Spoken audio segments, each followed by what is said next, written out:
Madam, ಮೊದಲನೇದಾಗಿ ವರಮಹಾಲಕ್ಷ್ಮಿ ಹಬ್ಬದ ಶುಭಾಶಯಗಳು ಮೇಡಮ್. ಧನ್ಯವಾದಗಳು. ತಮಗೂ ಕೂಡ ವರಮಹಾಲಕ್ಷ್ಮಿ ಹಬ್ಬದ ಶುಭಾಶಯಗಳು. ಎಲ್ರಿಗೂ ಕೂಡ ದೇವಿ ಆರೋಗ್ಯ, ಐಶ್ವರ್ಯ, ಸುಖ, ಶಾಂತಿ, ನೆಮ್ಮದಿ ಕೊಡಲಿ ಅಂತ ಕೇಳ್ಕೊತೀನಿ. ಮೇಡಮ್, ಇವತ್ತೇನು ಮತದಾನ ಮತ ಪರಿಷ್ಕರಣೆ ಕಳ್ಳತನ ಮತ್ತು ಮತ ಪರಿಷ್ಕರಣೆ ಮಾಡೋದು ಎಲ್ಲಿವರೆಗೂ ಏನಾಗ್ತಿದೆ?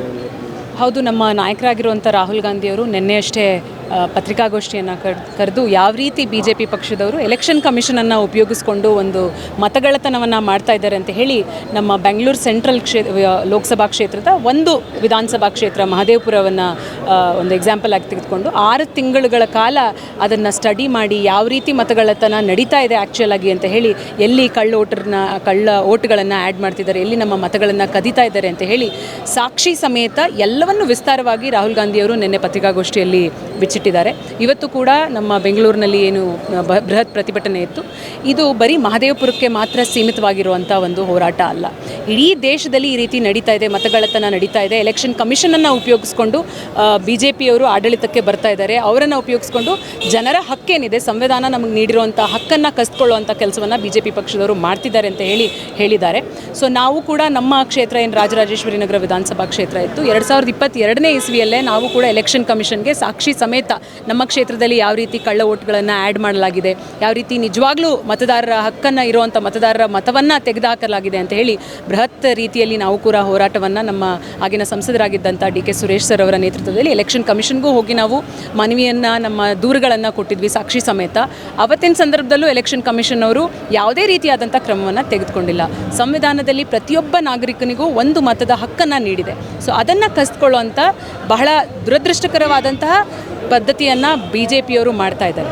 ಎಲ್ಲೋ ಒಂದು ಕಡೆ ಮೇಡಮ್, ನಾಡು ನುಡಿಗಾಗಿ ನನ್ನ ಗೆಲ್ಸಿ ಅಂತ ಬಂದಂಥ ನಾಯಕರು ಬೆಂಗಳೂರಲ್ಲೂ ಕೂಡ ಅದೇ ರೀತಿ ಒಂದು ದ್ರೋಹ ಬಗ್ಗೆ, ಕರ್ನಾಟಕ ಕೂಡ ದ್ರೋಹ, ನಾಡ ದ್ರೋಹಿಗಳ ಹತ್ರನೇ ವರ್ತಿಸಿದ್ರೆ ಅನ್ಸುತ್ತೆ ನಿಮಗೆ? ಅಲ್ಲ, ನನಗೆ ಏನನ್ಸುತ್ತೆ ಅಂತಂದರೆ ಇದು ಬರೀ ಕರ್ನಾಟಕಕ್ಕೆ ಸೀಮಿತವಾಗಿರುವಂಥದ್ದಲ್ಲ. ಇಡೀ ದೇಶದಲ್ಲಿ ಮಹಾರಾಷ್ಟ್ರ ಚುನಾವಣೆ ಆಗಿರಬಹುದು, ನಾವಲ್ಲೂ ಕೂಡ ನೋಡಿದ್ವಿ. ಇವತ್ತು ಬೆಂಗಳೂರಿನಲ್ಲಿ ಏನು ಕರ್ನಾಟಕದಲ್ಲಿ ನಡೆದಂಥ ಲೋಕಸಭಾ ಚುನಾವಣೆಗಳು ಕೂಡ, ವಿಧಾನಸಭೆಯ ಚುನಾವಣೆಯ ಸಂದರ್ಭದಲ್ಲಿ ಇದ್ದಂಥ ಮತದ ಅಂತರ ಏನಿರುತ್ತೆ ಕಾಂಗ್ರೆಸ್ ಪಕ್ಷಕ್ಕೂ BJP ಪಕ್ಷಕ್ಕೂ, ಅದೇ ನೀವು ಲೋಕಸಭೆಗೆ ತೆಗೆದುಕೊಂಡು ಹೋದರೆ ಬಹಳಷ್ಟು ಜಾಸ್ತಿ ಅಂತರ ಆಗೋಗಿರುತ್ತೆ. ಸೊ ಇದೆಲ್ಲವನ್ನೂ ಗಮನಿಸಿದಾಗ ಎಲ್ಲೋ ಒಂದು ರೀತಿ ತಪ್ಪುಗಳು ನಡೀತಿದೆ ಅಂತ ಹೇಳಿ ಎಲ್ಲವನ್ನೂ ಕೂಲಂಕುಷವಾಗಿ ನಾವು ಕೂಡ ಸಮೀಕ್ಷೆಯನ್ನು ಮಾಡಿದಂಥ ಸಂದರ್ಭದಲ್ಲೂ ಕೂಡ ಎಷ್ಟೋ ಜನ ಯಾರು ಆ ವಾಸನೆ ಇರಲ್ಲ ಮನೆಗಳಲ್ಲಿ 20, 30, 50ರಿಂದ 80ರವರೆಗೂ ವೋಟ್ಗಳನ್ನು ಆ್ಯಡ್ ಮಾಡಿರುವಂಥದ್ದು, ಯಾರು ನಿಜವಾಗ್ಲೂ ಮತದಾನದ ಹಕ್ಕಿರುತ್ತೆ ಅವ್ರದನ್ನು ಡಿಲೀಟ್ ಮಾಡಿರುವಂಥದ್ದು, ಅವ್ರು ತೀರು ಹೋಗಿದ್ದಾರೆ ಅಂತ ಡಿಲೀಟ್ ಮಾಡಿರುವಂಥದ್ದು, ಇವೆಲ್ಲವೂ ಕೂಡ ನಡೀತಾ ಇದೆ. ಸೊ ಇವತ್ತು ಏನು ಪ್ರಜಾಪ್ರಭುತ್ವದ ಮೇಲೆ ಒಂದು ರೀತಿಯಾದಂಥ ಒಂದು ಮಾರಕ ಅಸ್ತ್ರವನ್ನು ಯೂಸ್ ಮಾಡಿಕೊಂಡು ಪ್ರಜಾಪ್ರಭುತ್ವನೇ ನಾಶ ಮಾಡಬೇಕು ಅಂತ ಹೇಳಿ BJP ಪಕ್ಷದವರು ಹೋರಾಡ್ತಾ ಇದ್ದಾರೆ. ನಗರದಲ್ಲಿ ಮೇಡಮ್ ಅವರೇ, ಈಗ DK ಸುರೇಶ್ ಅವರ ಸೋಲಿಗೆ RR ನಗರದಲ್ಲೂ ಕೂಡ ಮತಗಳ್ಳತನ ಆಗಿರೋದು ಕಾರಣ ಅಂತ ಹೇಳ್ತಾರೆ. ಇರಬಹುದು. ಇವಾಗ ನಾವು ಒಂದು ಕ್ಷೇತ್ರ ಮಹದೇವಪುರದ್ದು ಕೂಡ ನಾವು ನೀಡಿದ್ದೇವೆ.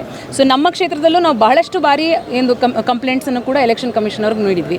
ನೋಡಿ, ನಮ್ಮ ವಿಧಾನಸಭಾ ಕ್ಷೇತ್ರದಲ್ಲಿ ಚುನಾವಣೆ ನಡೆದಾಗ ಅಂತರ ಎಷ್ಟಿತ್ತು? 10,000 ಅಂತರ ಇತ್ತು. ಅದೇ ಲೋಕಸಭೆ ಚುನಾವಣೆಗೆ ಬಂದ ತಕ್ಷಣ 1,00,000 ಅಂತರ ಬರುತ್ತೆ.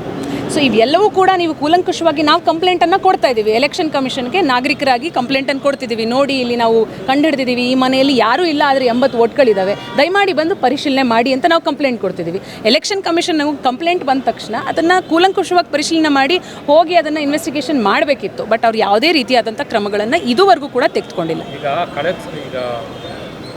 ಕಳೆದ ಮುನಿರತ್ನವರು ಫಸ್ಟು ಅಸೆಂಬ್ಲಿ ಎಲೆಕ್ಷನ್ ಕಂಟೆಸ್ಟ್ ಮಾಡಿದಾಗಲೂ ಕೂಡ ಫೇಕ್ ವೋಟರ್ ID ಕಾರ್ಡ್ ಮಾಡಿದ್ರು ಅಂತೇಳಿ ಎಲೆಕ್ಷನ್ ಪೋಸ್ಟ್ಪೋನ್ ಆಯಿತು, ಮತ್ತು ಎಲೆಕ್ಷನ್ ಆಯಿತು.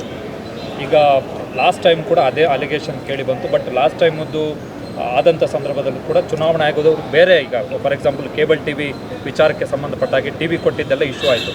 ಬಟ್ ಅದರಲ್ಲೆಲ್ಲ ಕ್ಲೀನ್ ಚಿಟ್ ಕೊಟ್ಟಿದ್ದಾರೆ ಚುನಾವಣಾ ಆಯೋಗದವರು ಮುನಿರತ್ನ ಅವರಿಗೆ.